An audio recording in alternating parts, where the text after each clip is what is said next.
mukina tonga lelo na kosa yote Congo ala kasa Afrique ezaka mboka elaka mboko za komono ezaka mboka ezaka na promesse na Zamba zaka na promesse malamu na mboko mais moto moko la mukia sa koloba ete mboka ya Congo na mona kango mboka pasi Afrique ngana sepela kana yango te ngana linga tango boya ka mboka ya Congo ya mboka Congo eboya mais yo boya ka mboka Congo ba dossier okeluka misala pona ni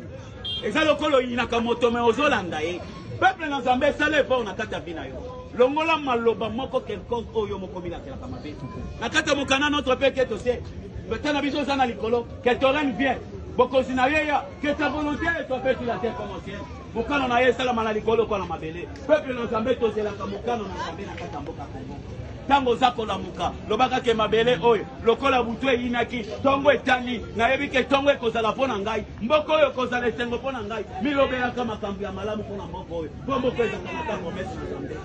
na yebi ke mboko oyo alaka te progrès Zamba komema progrès pe esengo pe timi ya bozambe ekoyeba kokumela na kata bina yo église africaine na yebi ke kala mingi te ankase dépendance menangina te ya eloko moko bokanda Jean 3:16 yoka liloba na Nzambe ndenge eza koloba liloba na Nzambe eza koloba ete car Jean a aimé le monde il a donné son fils unique en fait qui croit en lui ne périsse jamais qu'elle a éternelle lokola Nzambe alingaki mabele apesaki mwana moko alikita po te bao bakondimela ye areki ya patron po te bao bakondimela ye bakupo te kasi bazwa bomo ya seko ebi poni yo lingaka Nzambe te yo ndimela Yesu malamu te namoni yo mpenza olingaka ndako nganga po ozaka capable ya kosopa makila ya moninga ozaka capable ya kobebisa bato me na kati église eza na moto moko andima kosopa makila ya koloso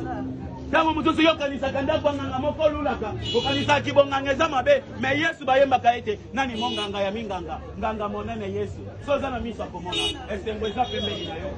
soza na miso ya komona esengo eza pembeni na yo pe kimi eza pembeni na yo pe bona kona ngelu mwana esika oyo okoza témoignage ya lite oyo ete ya mili esika oyo peuple na Nzambe yamba Yesu loka mokozo mobike na zela kotala kufa pe lisekwa na ye okomona bolamu na kata mokana Jérémie 33:3 iloba na Nzambe eza koloba ete invoque-moi je te répondrai je t'annoncerai des grandes choses cachées yo la mukina tonga lelo na kata basusi est-ce que obeleli Nzambe bato ebele balinga komona miracle tongo etani butu eyindi eza sini ya kolakisa ke il y a un Dieu qui existe eza na Nzambe oyo ayebaka pasi ya bato eza na Nzambe ya kanisi na mokolo ya lelo zalaka moto ya mabondeli na nzela ya mabondeli pepe na Nzambe bondelaka tango zako bondela talaka kubambeli sekwa na Yesu okomona bonamu inamoni yo linga bingo ke d'église olinga koyemba ete poto longa na makila na Yesu na Golgotha est-ce que vous comprendre valeur ya makila na kati ya bia moto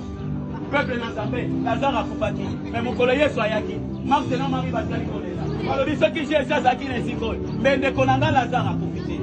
mais tango Jésus ayaki Jésus alobaki esika nini bakomi Lazare na ntongo lelo yo mwana elanga na yebi ntango mosusu na kati ya bina yo olobaka Nzambe ayokaka yo te olobaka Nzambe ayokaka yo te mais Nzambe akufaki esika nini bakundi Lazare ntango balakisaki esika bakundaki Lazare Jésus alobaki sur Lazare sort Lazare abimaki na kati ya nkunda na yebi okufa na kati ya baprojet na yebi okufa na kati ya baprogramme mosusu esika atana aza na kati ya baraisonnement mais esika na yeso na tonga lelo Nzambe atindaki Moïse na kati ya mokanda Exode na nzela koba ete kende bimisa peuple wana na kati ya esclavagisme na kati ya Egypte mema bango na mboka elaka esika na yeso mabele ya Kongo eza mboka elaka mpona kobanda lelo yo moto ozozo okazwa koyoka liloba na Nzambe oyo mabele ya Kongo ezala signe ya bonheur alankase bénédiction na nzela na yo surtout liloba na Nzambe soki eyaki na esika mpona kokangola mwana elaka banda komona bolamu maladi oyo olali nango na kati ya ndako mwasi kotanga makila mbula zomi na mibale maladi ezalaki lokola malédiction eza lokola moto ayebi na kati ya ndako ya nganga azwi maladi abwakeli ye lelo oyo moto oyo akoma koluka mbongo ndenge